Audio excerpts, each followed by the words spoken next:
Hello Nidorinas and Nidorinos, I'm KingNido, and today it is the Turrfield Ebonies going up against the Laverre Constrictors. And as these two sides have a look at their opening hands, let's have a look at this tale of the tape, where for the Turrfield Ebonies, for the first time ever, they missed out on making it to Victory Road, and they want to redeem that here in this season. Whereas the Laverre Constrictors, they were actually successful in taking that 5th place slot to take an Elite Four position at the end of Victory Road. But with all that said, let us know in the comments below who you think is going to win this matchup. Will it be the grass decks? Will it be the psychic decks? Let's go.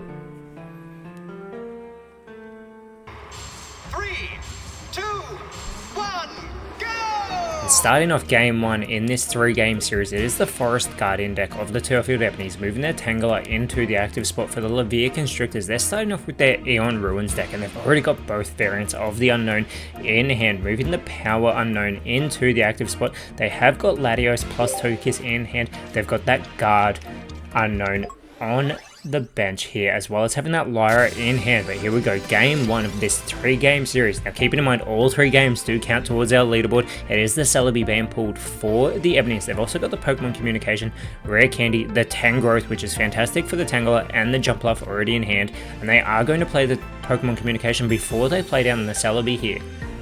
Looking at their hand, it looks like they're going to send that Jumpluff back into their deck, getting a different Pokemon card from out of it, and they get the Skiploom instead. I don't think that's what they were hoping to be able to pull from their deck, but they are going to move Celebi onto the bench here.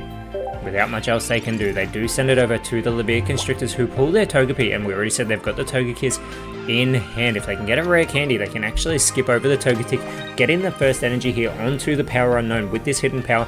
With these 2 unknowns being on the board, it does that extra 10 damage, so 30 damage onto the Tangela, and with the Guard Unknown on the bench as well, this causes the unknowns and all of their Pokemon to take 10 less damage, so they're 10 points more powerful, 10 points more defensive.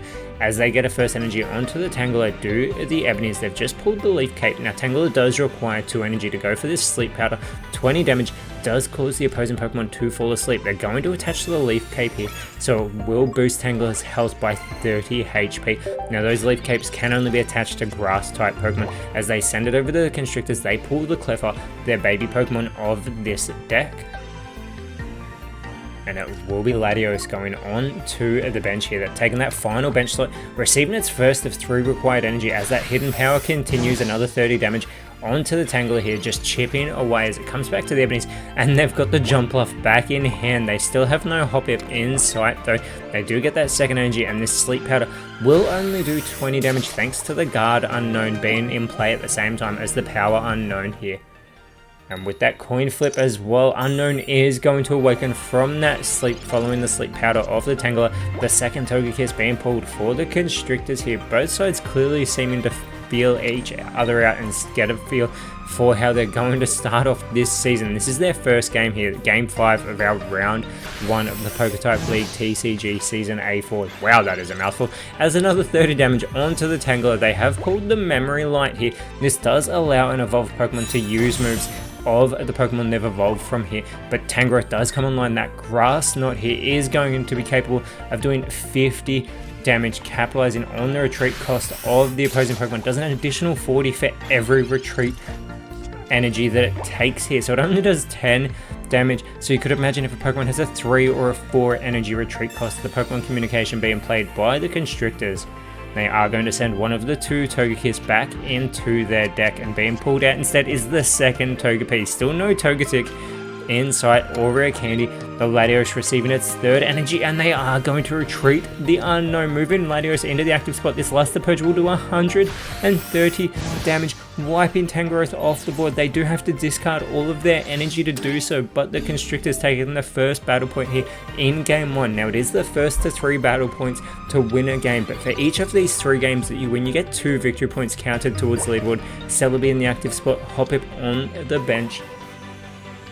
As Hoppip was just pulled, Celebi does receive its first energy here, but as we were saying, for every game that you win, you get 2 victory points. They count towards the leaderboard, as do the battle points, as does every bit of damage that we see across these 3 games. So that means game 3 is just as important as game 1. Latias has finally been pulled for the Constrictors, but they have a full bench, so they can't put that into play. Getting the first energy onto Latios here, and the second Jumpluff has been pulled for the Ebonies. They are going to play the rare candy. This will allow them to get Jump Up immediately online, and with that fluffy flight ability, which is fantastic to say, I wonder how many times I'll stuff that up this season, it does receive its first energy, but with that fluffy flight ability, it causes all Pokemon on the side of the Ebonies to be able to retreat for 0 retreat cost, which is fantastic when they have Tangrowth in play as well.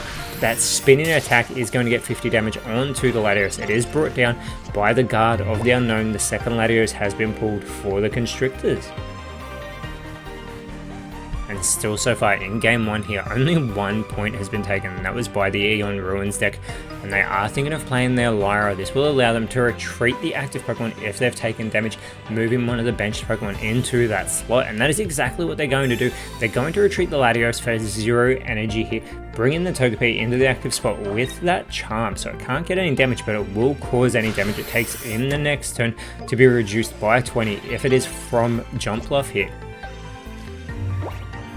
And it is the second Tangela being pulled for the Ebonies. They do still have a second Tangrowth somewhere within this deck. Keep it in mind as well, Jump Off, the offensive damage that it can do is going to be reduced by 10 plus that 20, so it only does 30 damage to Togepi on this turn. This is good for the Constrictors. It buys them a bit of time as they have pulled their rare candy, and this is fantastic for them because they have the Togekiss in hand. It still requires 3 energy, but with that Celestial Blessing, any damage done to it does require a coin flip, so it could potentially have 0 damage done to it if they are successful in flipping a heads, or the opposing side has to flip.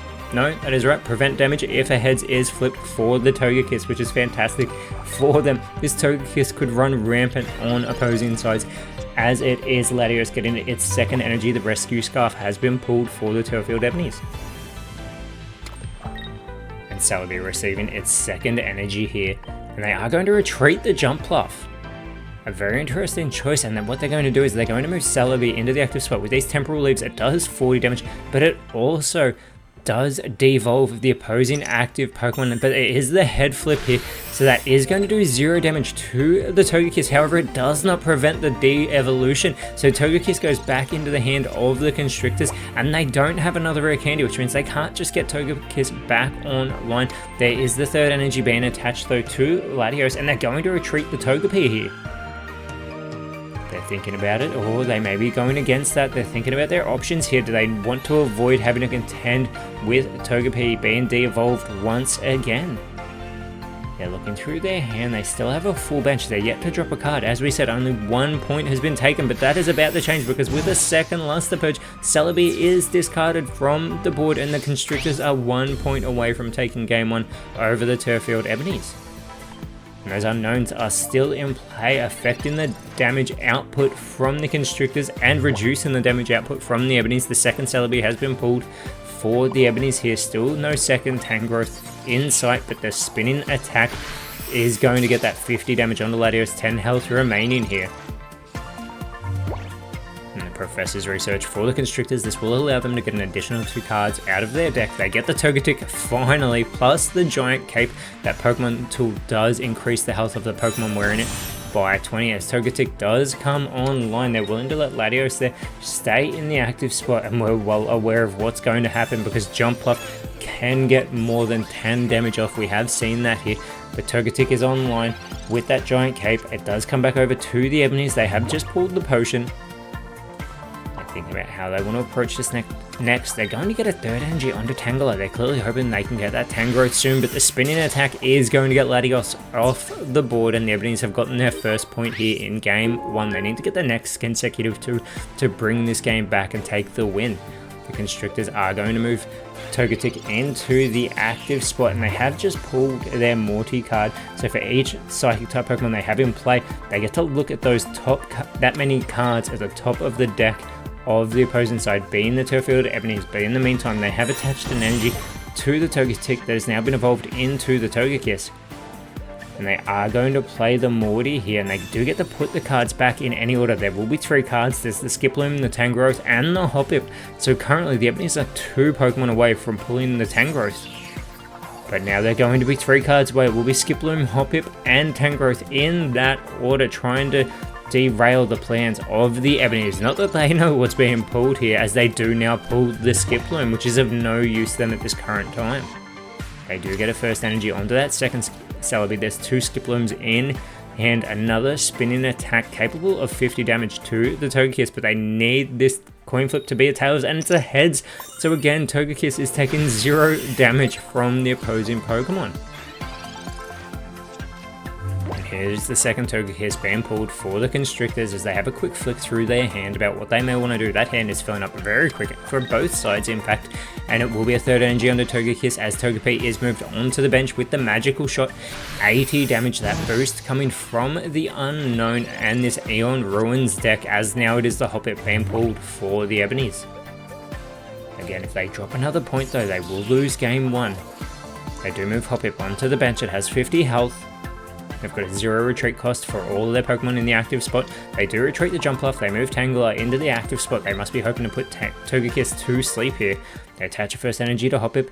And this time it is a tails being flipped as Togekiss will be taking 10 damage, but also it will be put to sleep here. They will have a chance for it to wake up. They need to flip the heads, and this time they are successful. So already Togekiss has awoken, and this is perfect for the Constrictors. They pull the rare candy, and they are looking through their hand, but if they really think about what is happening, they are in full control right now because this magical shot will be capable of doing 80 damage.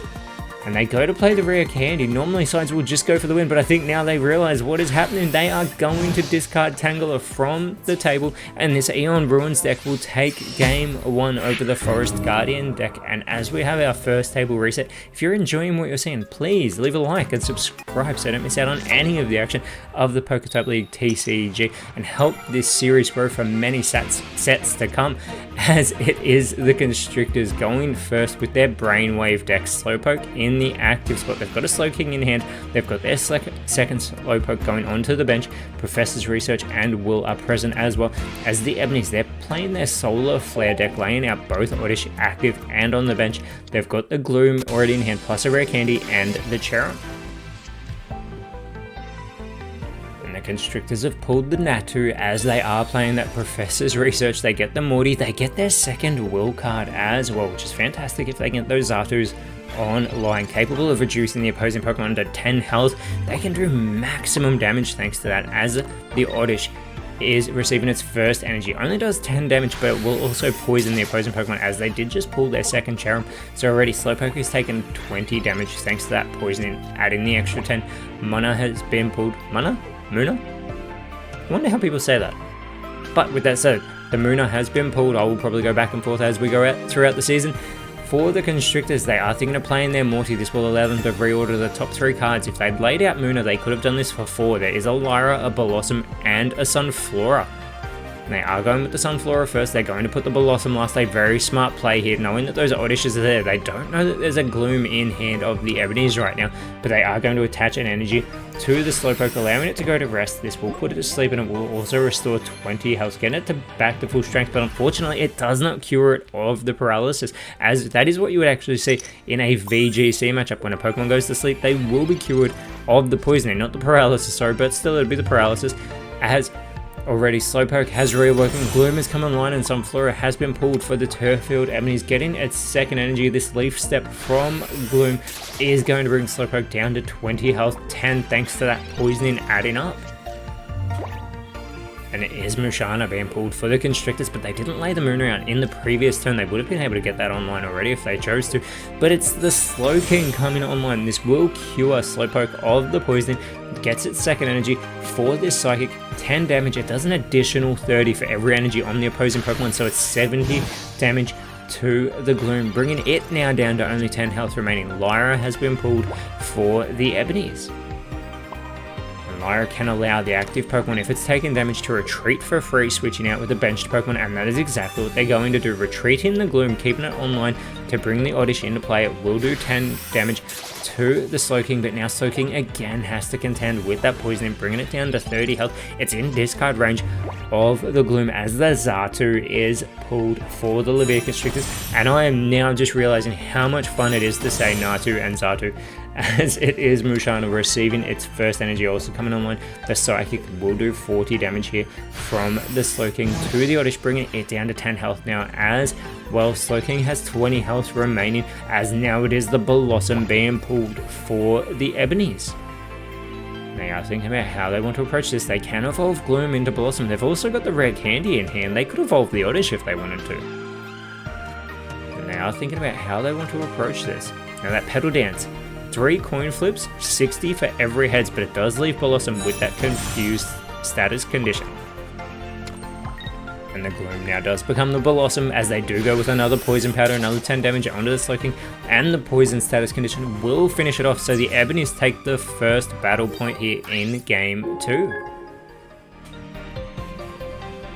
Now the Constrictors are going to move their Musharna into the active spot with their Dream Dance. 60 damage. It does put the opposing Pokemon to sleep, or in Oddish's case, because it is in discard range, it discards them and they do not care about it going to sleep, and that is exactly what they're going to do, getting their first point as well here, tying up this Game 2 between the Ebonies and the Constrictors. But the part that the Constrictors will care about is that Dream Dance also puts Musharna to sleep, so they need it to wake up before it comes back around to them, because Blossom is in discard range and already they've flipped the heads, so it has awoken. But Blossom, if it can flip 2 heads of those 3, it will do 120 damage, which is enough to discard Musharna. They have just pulled the Memory Light here, attaching a 4th energy to Blossom, the 3 coin flips, they get a Tails, 2 more chances, Tails, heads, they will only get 60 damage onto the Musharna, and this is actually fantastic for the Constrictors because there is an empty bench on the side of the Ebonies, and if you lose your active Pokemon when you have an empty bench, you lose the game. They pull the Smoochum, but they're going straight for the Dream Dance to take Game 2 over the Ebonies, guaranteeing this series, and now the Laverre Constrictors are going to be vying for a clean sweep after getting the win with this Brainwave deck over the Solar Flare deck. But now with our last table reset heading into Game 3, this time it will be the Turrfield Ebonies going first here with their Sap Sipper deck. And we can see that they do have the Heracross and the Durant in hand. They've got a Ledian plus the Lyra and the Professor's Research. They go with the Durant in the active spot, Heracross on the bench. We can see the Galarian Corsola. It is the Wobbuffet going into the active spot for the Laverre Constrictors, playing their Perish Trap deck, although they changed their mind before laying out the Wobbuffet here. So they're going to go with the Galarian Corsola. It will be Wobbuffet on the bench. They've also got the Rescue Scarf, the and the Silver, but here we go, Game 3, and as we said, this is just as important as the other 2 games because teams will still get 2 victory points if they take the victory inside this matchup, so you can get a maximum of 6 victory points across a series. The Professor's Research pulls the Chikorita and the Bayleaf for the Turrfield Ebonies here. Now, there's nothing else they can do this turn as they do lay Chikorita onto the bench, the Smoochum being pulled for the Laverre Constrictors. And they do move Smoochum onto the bench here, who doesn't require any energy to go on the offensive. But it is the Galarian Corsola receiving its first energy. They can go for the tackle to get that 20 damage onto the Durant. Durant still requires 2 energy to go on the offensive itself, but before that happens, they play the Silver here, capitalizing on the Lyra that can be shuffled back into the deck of the Turrfield Ebonies here. So they have reshuffled that back in, and now they're going to go for the tackle, chipping away at the Durant, bringing it down to 50 health. And it is Meganium being pulled for the Turrfield Ebonies. They get a first energy onto the Heracross though. They're not trying to set up the Durant here. Bayleaf coming online as well. And with nothing else they can do it, they send it quickly back over to the Constrictors, who pull their Mismagius. They have not pulled a Misdreavus yet, so they can't get that online here, but they can start setting up their bench Pokemon. First they play the Morty, get to see the top 3 cards. We can see the Traveling Merchant, the Rare Candy, and the Ledi Bar. They do have a look at that Rare Candy here. They are going to get the Traveling Merchant. Intelligent to move the Rare Candy to the front there because we have already seen Chikorita be evolved into the Bayleaf, so it's no good to them at the moment as Durant and Heracross, neither of them do evolve, as it is another 20 damage onto the Durant as Wobbuffet did just receive its first energy, and there is the Rare Candy being pulled for the Ebonies here. The Ebonies are finally going to attach a first energy to the Durant, and then moving Meganium onto the bench as well. Now it does require 3 energy for that Bloom Shine, 80 damage, but it also restores its own health in the process. They do end their turn, and it does come back to the Constrictors, who have pulled their own Traveling Merchant, so they can look at the top 4 cards of their own deck, any Pokemon tools they can put into their hand. And we can see the Memory Light there, but this also means that Misdreavus, that was the next card to be pulled, will be shuffled through the deck, as do the other 2 cards. Wobbuffet is going to receive its second energy, and the Galarian Corsola is going to be retreated. They move Wobbuffet into the active spot. With this Reply Strong, it will do 30 damage, so it will discard Durant from the table. The Constrictors are 2 battle points away from getting a clean sweep here to start off their season over the Turrfield Ebonies. But it is Heracross being moved into the active spot. This single lunge does 40 damage, does an additional 40 if Heracross has not taken any damage, and they are going to play their Traveling Merchant that they just pulled. They will see the Ladybug, the Chikorita, the Lyra, and the Lady in all 4 cards. None of them are a Pokemon tool.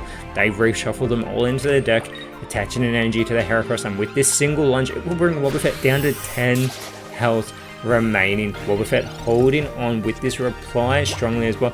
The Misdreavus has been pulled for the Constrictors. They immediately get that onto the bench. They can use this infiltrating inspection as well, allowing them to see their opponent's hand, the Rare Candy, the Ledian that's been there since the very start, and the Bayleaf.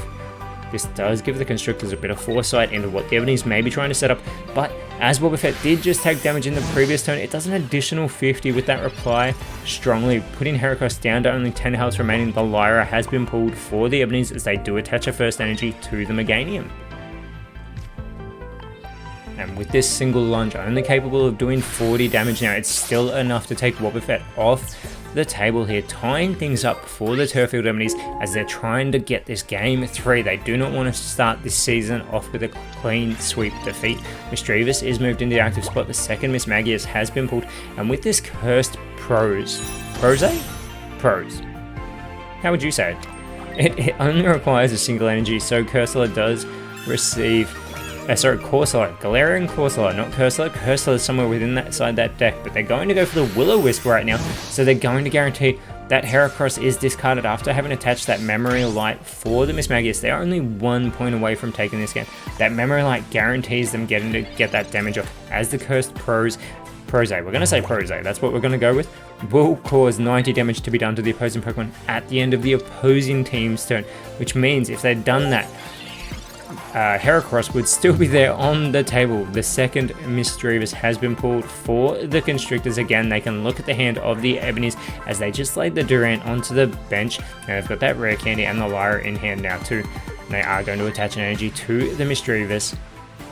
Meganium still requiring 1 more energy. They go for the Cursed Prose. This will guarantee 90 damage onto the Meganium at the end of the Ebonies' turn here. They do pull their second Meganium. They haven't got the second Chikorita yet though.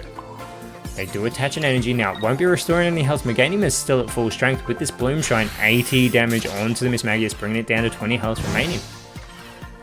And there is that 90 damage onto the Meganium as it comes over to the Constrictors, who pull the Cursor now. And Cursor still requires 1 more energy. It is capable of doing 60 damage. They get the Mismagius online as well. They need to take their time with this. They attach the second energy to Cursor.